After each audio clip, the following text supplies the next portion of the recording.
자, 우리 광야 시리즈 7번째 시간입니다. 광야를 통해 믿음의 실력을 키우신다라는 주제로 오늘은 출애굽기 2장 1절에서 10절까지의 말씀을 우리 다 같이 교독하시고 마지막 절은 합독하도록 하겠습니다. 레위 가족 중 한 사람이 가서 레위 여자에게 장가들어 그 여자가 임신하여 아들을 낳으니 그가 잘생긴 것을 보고 석 달 동안 그를 숨겼으나 더 숨길 수 없게 되매 그를 위하여 갈대 상자를 가져다가 역청과 나무진을 칠하고 아기를 거기 담아 나일강 강가 갈대 사이에 두고 그의 누이가 어떻게 되는지를 알려고 멀리 섰더니 바로의 딸이 목욕하러 나일강으로 내려오고 시녀들은 나일강 강가를 거닐 때에 그가 갈대 사이에 상자를 보고 시녀를 보내어 가져다가 열고 그 아기를 보니 아기가 우는지라 그가 그를 불쌍히 여겨 이르되 이는 히브리 사람의 아기로다. 그의 누이가 바로의 딸에게 이르되 내가 가서 당신을 위하여 히브리 여인 중에서 유모를 불러다가 이 아기에게 젖을 먹이게 하리이까. 바로의 딸이 그에게 이르되 가라 하매 그 소녀가 가서 그 아기의 어머니를 불러오니 바로의 딸이 그에게 이르되 이 아기를 데려다가 나를 위하여 젖을 먹이라. 내가 그 삭슬을 주리라. 여인이 아기를 데려다가 젖을 먹이더니 함께요 그 아기가 자라매 바로의 딸에게로 데려가니 그가 그의 아들이 되니라. 그가 그의 이름을 모세라 하여 이르되 이는 내가 그를 물에서 건져내었음이라 하였더라. 아멘. 여러분들도 잘 아시는 이 모세에 관해서 오늘은 또 함께 설교 나누기 원합니다. 광야 시리즈 이제 7번째 시간인데요. 우리가 이제 인생을 좀 돌아보면은 이건 내가 원한 길이 아닌데, 이건 내가 계획했던 게 아닌데 라는 그런 순간들이 있습니다. 계획하지도 않았고 의도하지도 않았고 피하고 싶었지만 결국 지나가야 되는 그 시간, 그 시간도 오늘 성경은 우리에게 광야의 시간이다 라고 말하고 있습니다. 오늘 우리는 또 한 사람의 인생을 좀 살펴보기로 원합니다. 그의 이름은 바로 모세였습니다. 자, 모세의 인생은 태어날 때부터 끝까지 의도하지 않은 광야의 연속을 겪어갔던 사람이었다는 거죠. 여러분이 잘 아시는 모세는 200만 이스라엘 백성을 이집트에서 이끌어낸 구약 성경에서 가장 위대한 지도자로 불리우는 사람이었습니다. 하지만 모세는 그렇게 위대한 지도자가 될 수 있었던 것이 원래부터 태어날 때부터 그런 어떤 왕가에서 태어나서 그런 모든 어떤 지도력을 교육받아서 된 것이 아니라는 거죠. 태어나기 전부터 자신의 의도와 상관없이 그는 광야를 겪으며 하나님의 은혜로 키워졌던 인물이라는 거죠. 출애굽기 1장 22절을 다 같이 읽겠습니다. 시작. 그러므로 바로가 그의 모든 백성에게 명령하여 이르되 아들이 태어나거든 너희는 그를 나일강에 던지고 딸이거든 살려두라 하였더라. 자, 지금 바로가 어떻게 해요? 히브리인들 중에 사내아이가 태어나면 다 죽이고 딸이면 살려두라고 그래요. 왜 그랬을까요? 자, 이스라엘 백성은 우리 지난 시간에 요셉으로 인해서 그 가족들과 이 히브리인들이 축복을 받았어요. 이집트에서 잘 살았어요. 잘 살고 축복을 받다 보니까 어떻게 돼요? 번성하게 되는 거죠. 여러분, 하나님 뜻대로 살고 하나님 말씀대로 살면 축복받습니다. 할렐루야. 번성하게 되어 있다는 거죠. 그래서 엄청나게 인원이 번성하기 시작했어요. 히브리인들이. 야, 그러니까 이 바로 왕이 보고 있으니까 야, 저렇게 잘 번성하다가는 우리보다 더 많아지겠다. 우리보다 더 많아지면 저것들이 쿠데타를 일으켜서 나를 죽이고 이 나라를 먹으면 어떡할까 하는 두려움이 생겼다는 거죠. 오히려 자기를 위협할까 하는 불안감이 생긴 거예요. 그래서 바로 왕은 이스라엘 백성의 뭘 끊기 위해서, 자손 번식을 끊기 위해서 사내 아이가 태어나면 모두 나일강에 던져서 악어밥이 되게 만들었다는 거죠. 이런 상황에 지금 누가 태어난 거예요? 모세가 태어났다는 거예요. 그는 태어날 때부터 이미 죽음의 광야를 지금 접하고 있는 거죠. 태어나기도 전부터 뱃속에 있을 때부터 이미 광야가 시작된 거예요.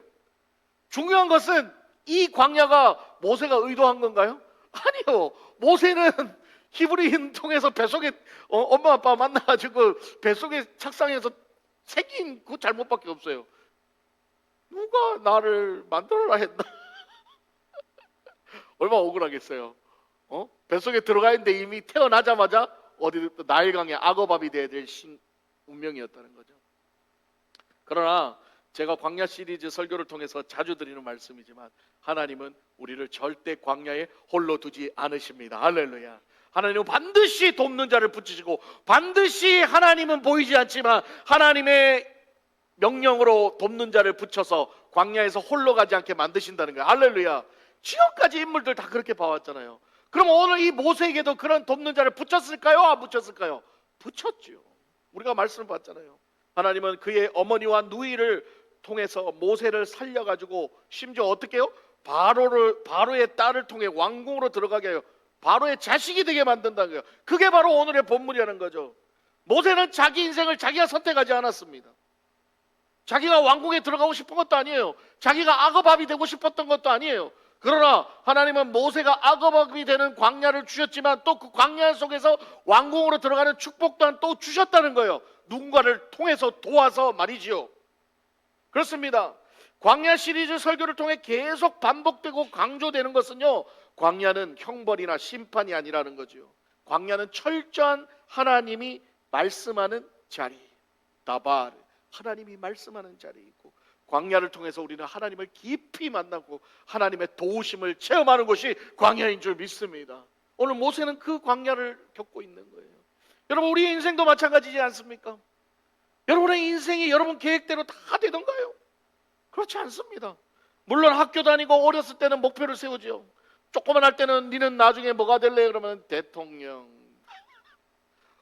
제 어렸을 때는 대부분 다 니 뭐 될래? 그러면 대통령. 그래서 좀 더 크잖아요. 그러면 뭐 경찰, 뭐예요? 멋져 보이는 거, 눈에 보이는 거, 소방관 뭐 이래. 근데 이제 중학교만 들어가면 니 뭐 될래? 하면은 머리 끄적끄적. 생각해 본 적 없는데. 그렇습니다. 어렸을 때는 목표를 세우고, 그리고요, 어렸을 때 또 중학교 때부터 벌써 목표가 있는 애들이 있어요. 나는 뭐가 되리라 하고요. 그때 다 그런 건 아니에요. 대부분 다 목표가 없는데, 몇몇 이 똘똘한 애들은요, 중학교 때부터 막 열심히 공부해서 나는 매번 1등 해가지고 내 목표를 세우겠다는 사람들이 있어요. 그러니까 어느 정도 하면 된다는 거죠. 대학도 그렇고 직장도 그렇고, 물론 얼마나 노력하기에 따라 다르지만, 우리 교회 안에도 있잖아요. 우리 송경진 장로님. 본인이 열심히 해서 박사까지는 다 됐어. 막 최선을 다해가지고 1등하고 장학금 따고 막 포닥하고 막 다 해가지고 박사까지 다 이뤘단 말이에요. 저한테 간증하시더라고요. 자기가 인생에 계획해서 안 된 게 없대요. 박사까지는. 심지어 이쁜 마누라 얻는 것까지 다 된 거예요. 다 된 거예요. 다 성공한 거예요. 그런데 그 이후로부터는 뭐가 안 돼도 이렇게 안 돼. 꼬이기 시작하고. 그렇습니다. 아무리 노력하고 열심히 노력해도 안 될 때가 있는 게 우리의 인생이라는 거예요. 할렐루야. 올라갈 때가 있으면 내려올 때가 있다는 거죠. 지금 저와 여러분이 그 미국도, 그것도 이 알칸사 이곳에 사실 것을 이미 초등학교 때부터 나는 미국 가가지고 알칸사 가가지고 나는 뷰티 서플라이 해야지 그랬어요? 아무도 없잖아요. 그때는 다른 꿈을 꿨잖아요. 그때는 다른 생각을 했잖아요. 그런데 왜 여기 미국도 그것도 이 알칸사에 와가지고 여기서 이러고 몇십 년을 살아가고 계시냐는 거죠. 여러분이 계획해서 됐나요? 아니죠. 여러분 계획해서 알칸사 오신 분 여기 한 손 들어보세요. 아무도 없죠. 초등학교 때부터 알칸사 가서 살리라 꿈을 꾸고 여기 오신 분 있어요? 아무도 없어요. 다 자기의 계획과 상관없이 인생의 구비를 흘러 어떻게 해요? 이곳에 와서 정착하고 비즈니스도 하고 결혼도 하고 자식도 낳고 그렇게 자리 잡고 살아오신 거 아닌가요? 그리고 오늘 모세처럼 의도치 않는 각자의 그 광야들을 겪어가면서 지금 이렇게 살고 계시지 않나요? 모세 역시 태어나면서부터 광야를 겪었지만 의도치 않게 하나님의 은혜로 또 왕궁에 들어가서 잘 살면서 재력과 모든 지혜를 갖추었던 인물이었습니다.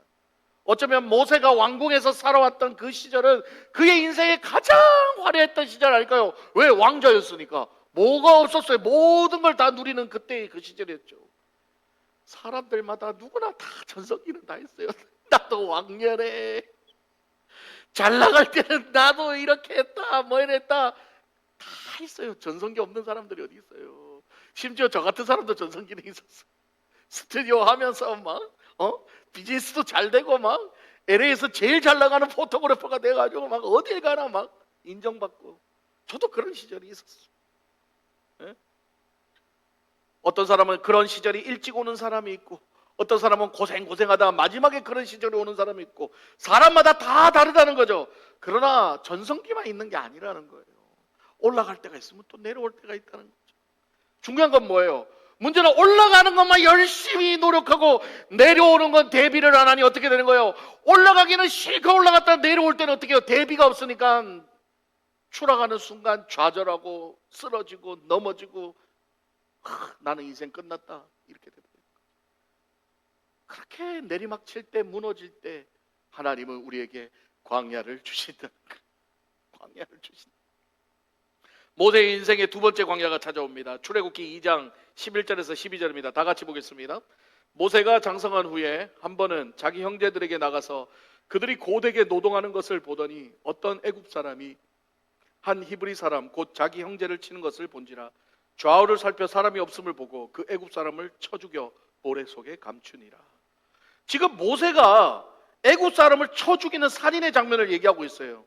그런데요, 이 장면에서 우리는 뭘 봐야 되냐면요, 모세가 그냥 심심해서 무슨 사이코패스도 아니고 저거 한번 찌기 봐야 되겠다고 찍은 게 아니라는 거예요. 그 처음에 뭐가 있어요? 자기 형제들을 괴롭히는 애굽인들을 보면서 분노해서 쳐 죽인 거예요. 저것들이 하면서 분노해서. 그렇습니다. 오늘날로 말하면 일종의 히브리인을 돕기 위해서 죽인 정당방위 같은 것도 될 수 있다는 거죠. 성경이 그렇다는 게 아니에요. 제 생각이에요. 이건 제 생각인 거예요. 그러나 문제는 그를 도우려고 죽인 거라고 치자고요. 그러나 문제는 뭐냐면 이게 못된 마음이 있어요. 분노, 화를 주체를 못했다는 거죠. 12절 보면 좌우를 살펴서 사람이 없음을 보고 어떻게 해요? 죽이고 심지어 매장까지 해버린 거예요. 이거는 얘기가 다른 거죠. 예를 들면 그 괴롭히는 히브리인을 괴롭히는 애굽인이 있을 때 모두가 보는 데서 가서 그 사람을 말리고 그 사람을 이렇게 했으면은 그건 정당방위일 수 있죠. 그러나 이거는 다 끝나고 나서 딱 보고 있다가 화가 막 부글부글한데 일단은 참았나 봐. 그 순간에는 참았지. 그러고는 죽이고 말리라. 그러고는 이제 몰래 가서 그렇게 한 거죠. 이건 안 된다는 거죠. 여기서 하나님은 그에게 두 번째 광야를 허락하십니다. 의도치 않았지만, 자기가 의도로 죽이려고 하지 않았지만 그 히브리인 자기 형제를 괴롭히는 거에 분노해서 분노를 다스리지 못해서 자기가 심판해버렸다는 거죠. 여기서 우리는 무엇을 깨달아야 될까요? 그렇습니다. 하나님은요, 모세가 그 애굽 사람 안 죽여도 이미 이스라엘 백성을 구원할 계획을 가지고 그 모세를 훈련시키고 있었어요. 모세가 죽이지 않아도 하나님은 이스라엘 백성을 구원하실 거예요. 그런데 지금 뭐예요? 그 하나님의 계획에 모세가 먼저 선수를 쳐버려요. 이게 중요한 거예요. 하나님의 계획은 이미 진행되고 있는데 자기가 하나님의 계획에 개입을 해버린 거예요. 자기가 하나님이 돼서 심판을 해버린 거예요. 여러분, 우리의 인생, 우리의 하나님의 계획, 우리의 광야, 우리는 모르지만 하나님은 이미 하나님의 계획대로 우리를 끌고 가고 계신 줄 믿습니다. 그럼 우리가 해야 될 일은 뭐예요? 하나님을 믿고 순종해야죠. 거기서 내가 내 생각으로 내 의지로 개입하는 순간 또 광야가 온다는 거예요. 또 광야가. 한 번 끝날 걸 두 번 하는 거죠. 일주일 들어갈 거 40년 하는 거예요. 그래서 어떻게 해요? 이게 또 의도치 않은 광야가 지금 오게 된 거죠. 모세에게. 모세가 히브리 사람을 돕다가 애굽 사람을 저렇게 죽이지 않아도 하나님은 애굽 사람 심판하시잖아요. 물에 다 넣어 죽이잖아요. 재앙 내려서 다 죽이잖아요. 그런데 왜 자기가 먼저 선수를 쳤냐는 거죠. 모세가 하나님 분노해서 하나님 자리에서 자기가 심판한 게 모세의 큰 잘못이었다. 14절을 한번 보겠습니다. 다 같이 읽겠습니다. 시작. 그가 이르되 누가 너를 우리를 다스리는 자와 재판관으로 삼았느냐? 네가 애굽 사람을 죽인 것처럼 나도 죽이려느냐? 모세가 두려워하여 이르되 일이 탈로 되었도다. 이 뭐라 그래요? 대놓고 얘기하잖아. 네가 우리가 지도자야. 아직 지도자도 안 되는데 네가 무슨 재판관이야? 네가 왜 심판했냐? 이런 거예요. 국가면 우리도 죽이겠네. 뭐예요? 네 열받으면 우리도 죽이겠네. 이건 거예요. 그건 하나님의 공의가 아닌 거예요. 여러분, 분노는 하나님의 공의가 아닙니다. 하나님은 절대 분노해서 사람 죽이지 않아요. 심판하지 않아요. 하나님은 철저히 하나님의 법대로. 할렐루야. 모세는 지금 하나님의 법도 어기고 지 마음대로 분노해서 지가 심판해버린 거죠. 그러자 바로가 그 이야기를 듣고 모세를 잡아 죽이려고 하는 거예요. 잡아서 죽여라. 이집트인을 죽였으니까. 그러자 모세가 어떻게 해요? 이제 또 어떻게 의도치 않게 또 어디로 가요? 하필 또 광야로 갑니다. 이번 자진해서 광야를 들어가요. 의도치 않게 살고 싶어서 어디로 가요? 미디안 광야로 또 들어갑니다. 그런데요, 왕궁에서 왕자로 대접받던 사람이 이 완전 광야를 가니 소위 말하면 재벌로 살다가 완전히 하층 평민의 삶으로 돌아간 거죠. 농사 짓고 뭐 양치고 뭐 소치고 이런 데 들어간 거죠. 얼마나 괴롭겠어요.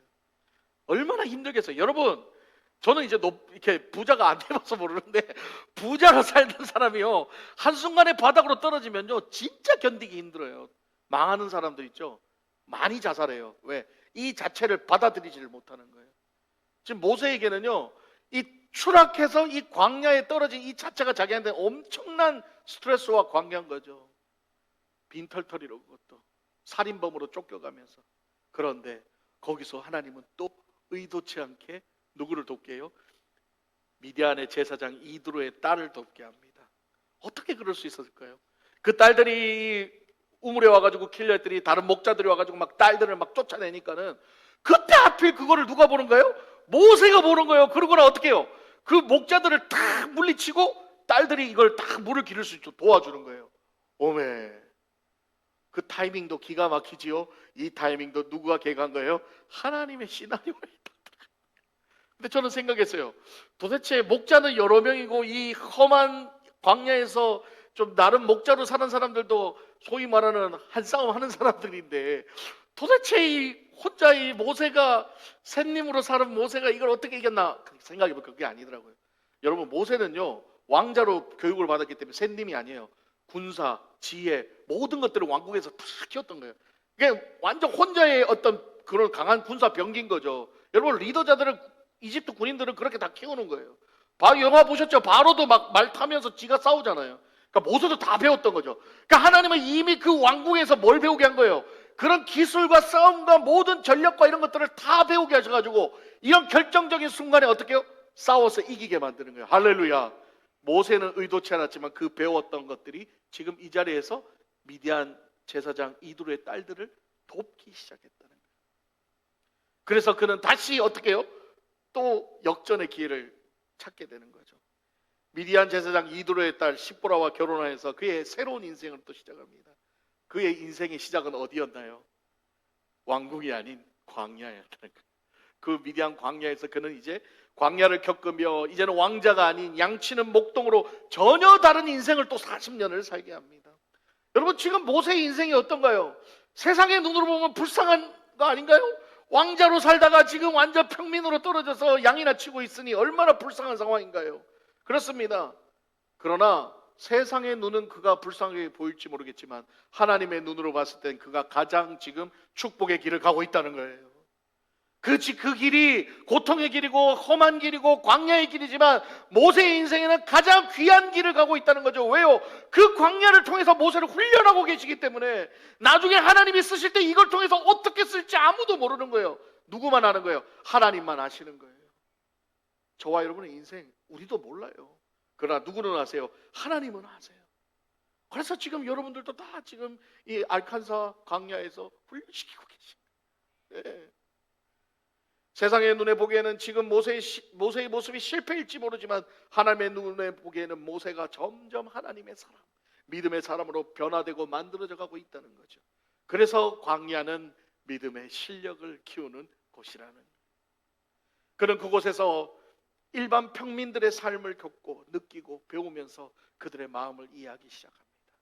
가난도 이해하고 양치는 것도 이해하고 농사 짓는 것도 이해하고 결국 그런 모든 40년의 훈련이 훗날 그를 200만 이스라엘을 이끄는 지도자의 덕목으로 만들어가는 계기였다는 거예요.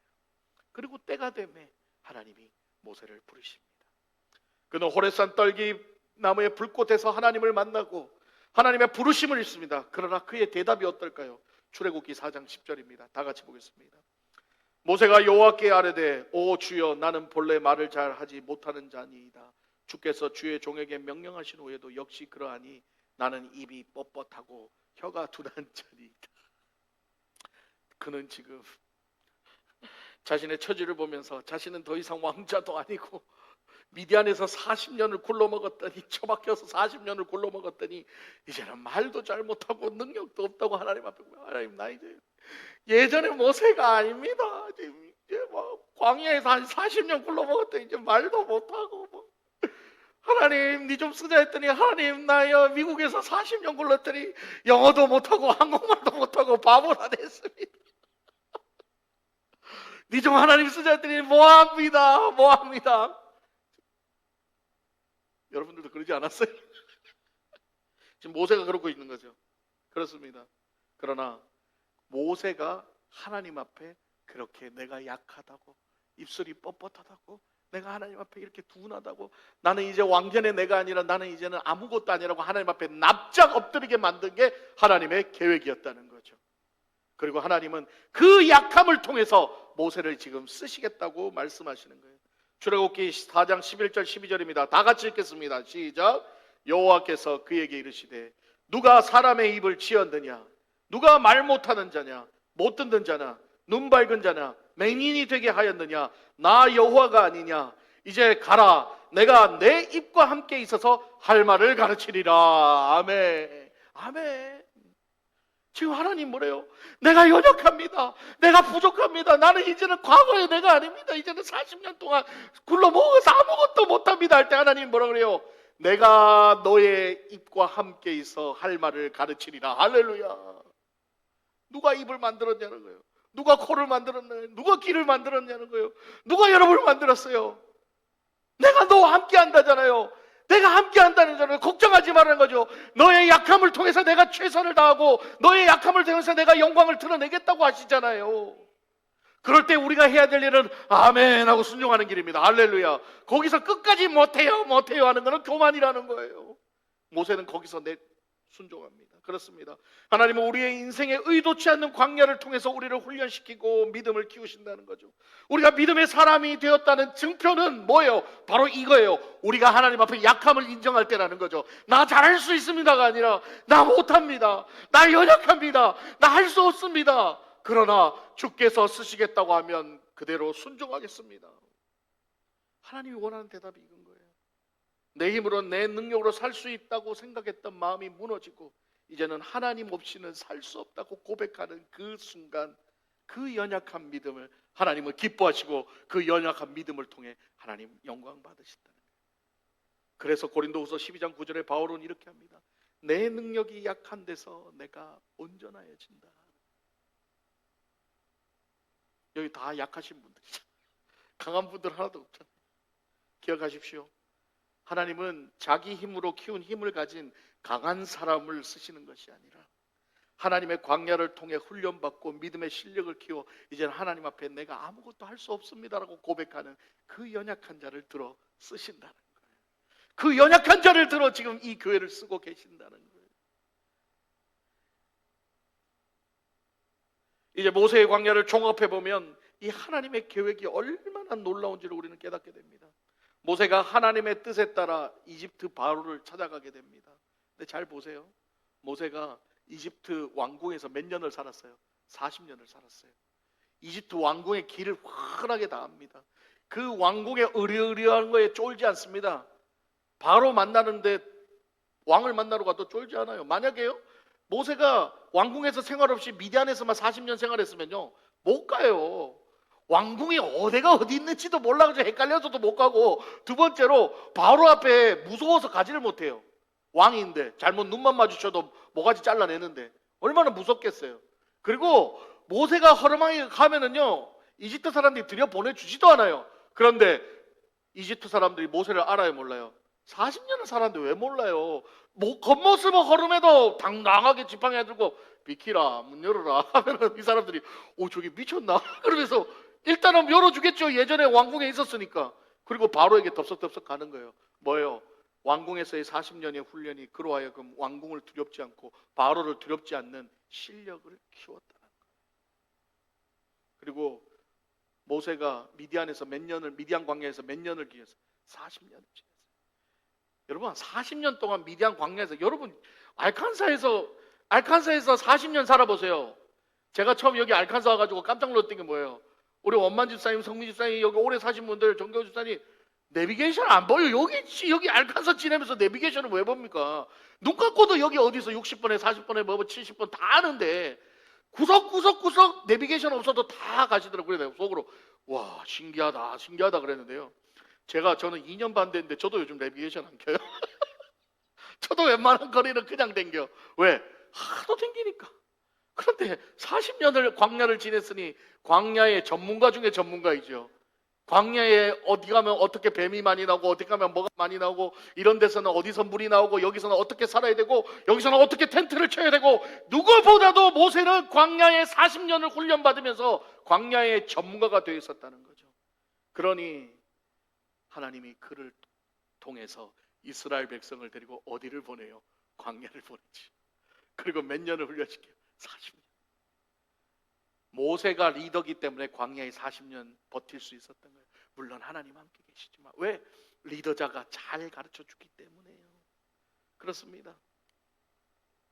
모세의 인생에 아무것도 버려진 것이 없습니다. 그의 인생의 경험 모든 것이 다 지금 모세가 하나님 앞에 쓰임받을 대로 연결되고 있다는 거죠.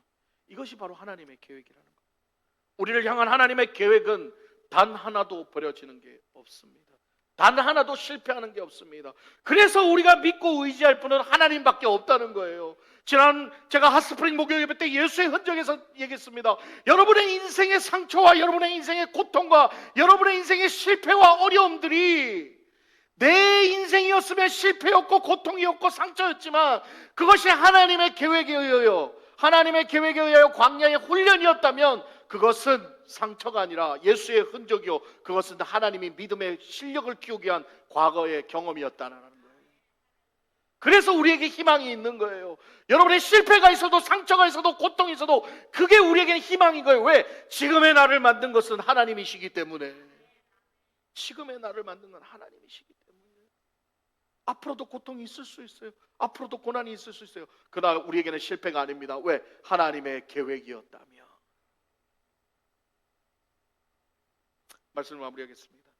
이번 광야 시리즈 모세편을 준비하면서 저는 저의 인생을 돌아보게 됐습니다. 2006년에 임신 8개월 된 만삭인 아내를 데리고 처음 미국이란 땅을 도착하여 살기 시작했습니다. 저 나름대로 많은 광야를 호되게 경험하면서 이민생활을 했습니다.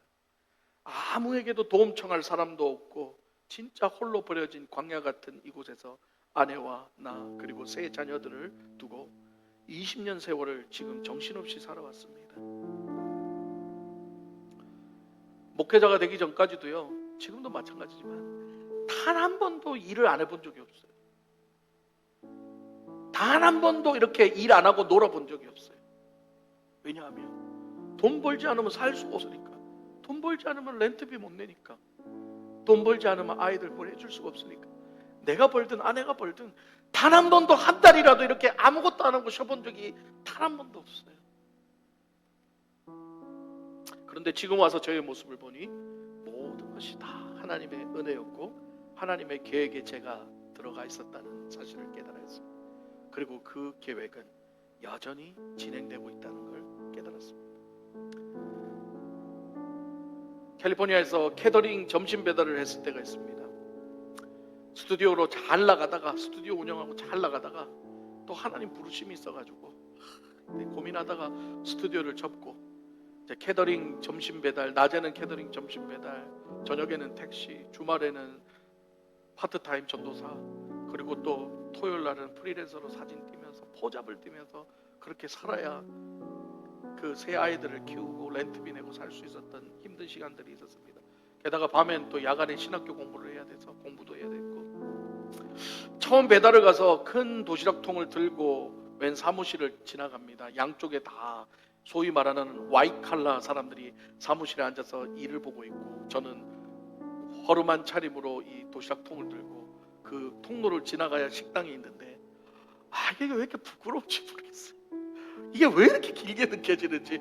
여기 사람들이 이렇게 다 이해하고 있으니까 모르죠. 조용히 가면 되는데도 부끄러워가지고 좀 후닥닥 빨리 간다고 후닥닥 뛰다가 그 중간에 펄썩 넘어져 버린 거예요. 이 도시락통 들고 빵 넘어진 거예요. 세상에요, 제가 엎어져 있는데 양쪽에 있던 이 사무 직원들이요 전부 다 일어서가지고 저를 이렇게 다 쳐다보고 있는 거예요. 저는 여기서 이게 뛰어가지고 이렇게 쳐다보니까 사람들이 다 쳐다보는 거예요.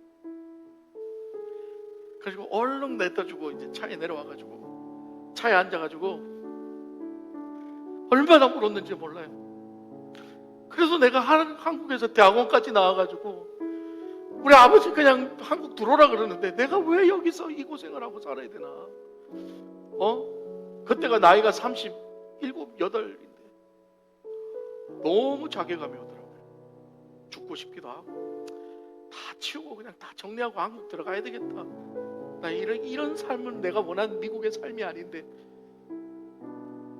그렇게 한참을 우는데 하나님께서 마음의 음성을 들려주셨습니다. 야야, 내가 너를 평생 도시락통 들라고 이 미국에 오게 한 줄 아니? 그 말을 듣는데 갑자기 정신이 바짝 들어요. 아니지, 하나님 나 이 도시락통 들려 하려고 미국에 보낸 게 아닌데. 그러면서 하나님을 바라보기 시작했습니다. 그랬더니 마음에 평안이 오기 시작했어요.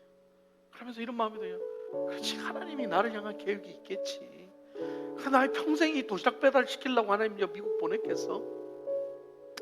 그 믿음이 생기고 나니까요, 그 다음부터는요 그 길을 또 가야 되는데 그때부터는 뛰지 않아요.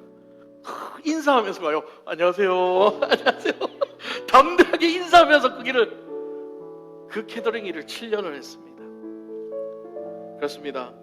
광야를 바라보며 힘들고 좌절되고 포기하고 싶을 때가 많습니다.